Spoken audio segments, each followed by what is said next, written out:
Previously on Clone Wars. Hello, everybody. My name is Palpatine, Emperor Palpatine, Zillo Beast Admirer. So much so that I keep its corpse. That way I can clone myself one later. And look to my side, this is Zach. Say That's hi, right. Zach. Hi, Zach. No, my takes are hot and true. And if you follow me on Twitter, you know what my hot, true take is. That is that this is... Actually, I didn't say this on Twitter, but I'm saying it right now. This is my favorite episode of the season of Bad Batch that we are currently in. This is it. This is the top tier. This is the mark right now. This is the high mark. Yeah. So here's what gets me upset. What troubles you, Mandalorian, Emperor? I'm not going to go ahead. Oh, those rebels. No. Here's what I'm not going to get into Mandalorian season 3 yet. It premiered as well. We're doing a review tonight. Be on the lookout for that. What gets me upset is that we had to watch so much Bad Batch, and I love Bad Batch. I really do. But to get to this episode, this is competing with Mandalorian tonight. It's so unfair. That's so unfair because this episode is hot. I was about to say like the shit. It's the shit, not shit. It's the shit. It is top really good. tier. It's better than the Gurgi episode. Yeah, Gungi. What Gungi, actually. Gungi. Yeah, I'm thinking of the little thing from the Black Cauldron. That's completely different. It's better than the Gungi episode. It's better than, honestly, the Crosshair episode. Yeah, better than that. That's better than the better than the Clone Conspiracy 2-parter, which is still good. Still good. But this is the greatest thing that they've done thus far because this is what we've been waiting for. Yes. The plot. There is a ship that has been damaged, and on it, a creature is attacking these clone commandos. Look at that clone commando armor. It is beautiful. Old school clone commando. But it's awesome. So chilling because everybody, you hear screaming in the distance. Things are not blowing up, but getting damaged. Lights are flickering, and there's one commando left. And as he's looking, something looks down above and grabs him. You don't see it.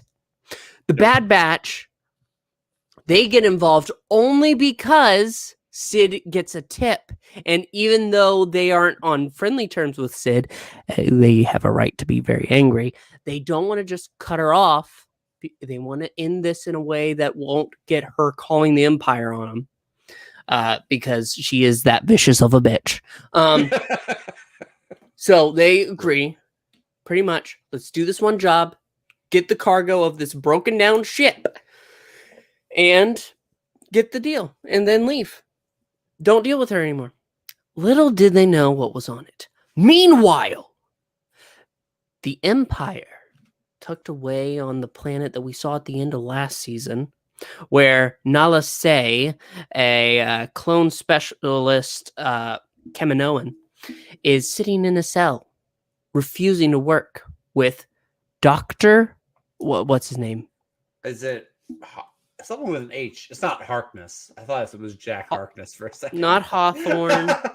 Let me see. Empire Clone Doctor Hemlock. Hemlock. That's the guy. And he's voiced by, if you've seen Westworld, Young Man in Black. You know exactly who I'm talking about.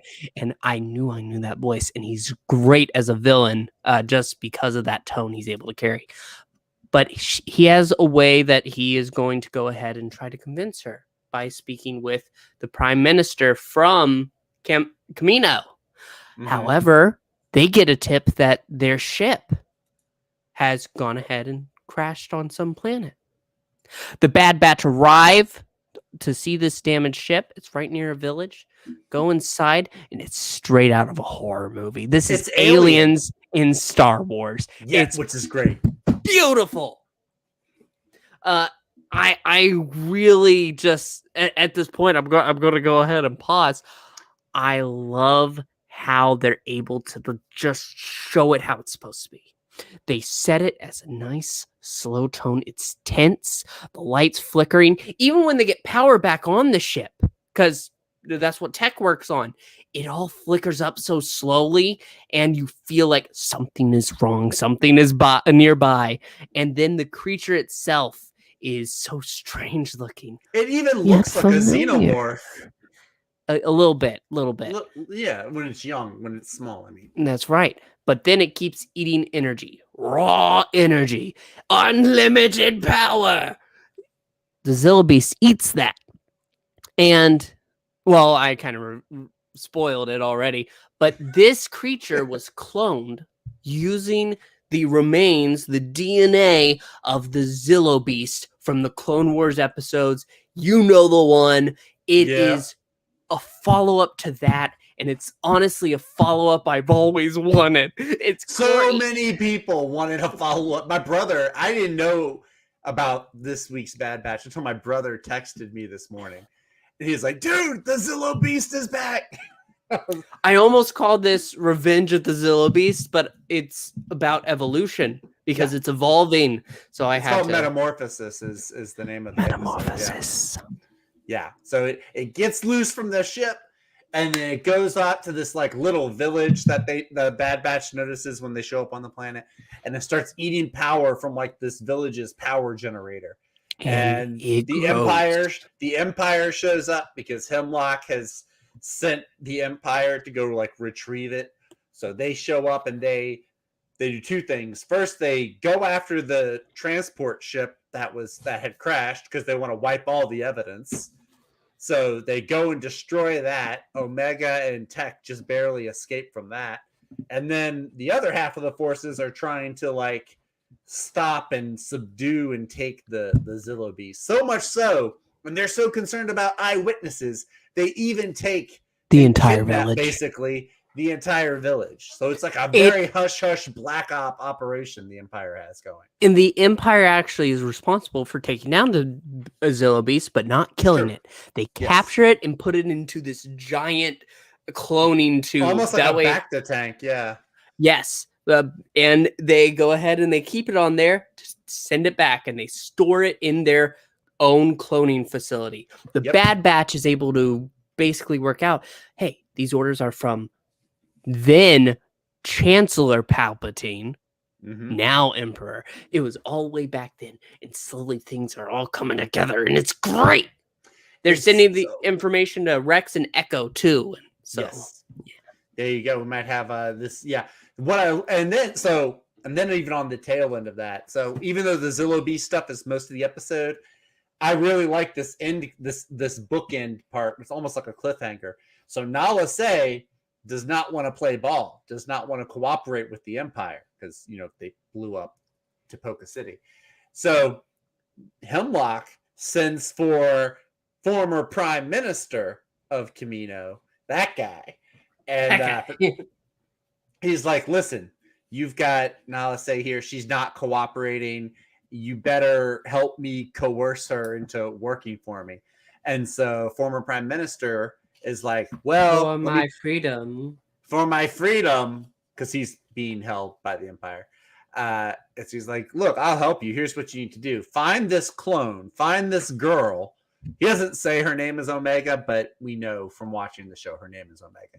It's like, find this girl. She means a lot to Nala Se. If you find her, Nala Se will do whatever you want. So now, not only is Hemlock and the secret science Empire division, not only do they have the Zillo Beast, but now they're on the hunt for Omega, and by association, the Bad Batch as well.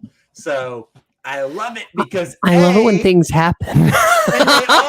I love it when they all gel together. It's like, this is what ideally the Star Wars sequel movies ideally would have done, is you take elements from a past story, you successfully continue that story in a way that feels organic and natural, and then you include like new story points moving forward. The Zillo Beast has a better arc than Luke Skywalker. It does. The end. It's sad, but it does. But the freaking Zillo Beast. And I love it because we thought, remember we saw the trailer and we thought the Zillo Beast the thing we thought was the Zillo Beast was like that giant mountain size mech or whatever from And we like 4 or realized 5. no. And then we're like, oh wait, it was a fake out. This is the actual Zillo Beast. So The Zillo Beast returned. yes, Somehow the Zillo Beast has returned. somehow, except it makes more sense because we know about the cloning tech. So it was so good, and it's another story. It's another episode where it's on a cliffhanger. So there's gonna be something that carries over into the next episode. It's not like a one and done. I don't know what you said that got Rhaegar saying, what a novel idea, Zach. You should write scripts. I mean, when everything works together how it's supposed to. Was that it? I don't know. Yeah, maybe. So, ultimately, this was a great episode. It was fantastic, and sadly, it is going to be buried. It is buried under, Mandalorian Season 3. Listen, I like Mando Season 3, but this is where it's set, boys. This is where it's at. The Zillo Beast. Yep, 100%. I saw both this morning, and the Zillo Beast story was way better, far more satisfying than the Mandalorian Season 3 premiere. I'll have more thoughts on that later. Thoughts on it later. That's right. Yes.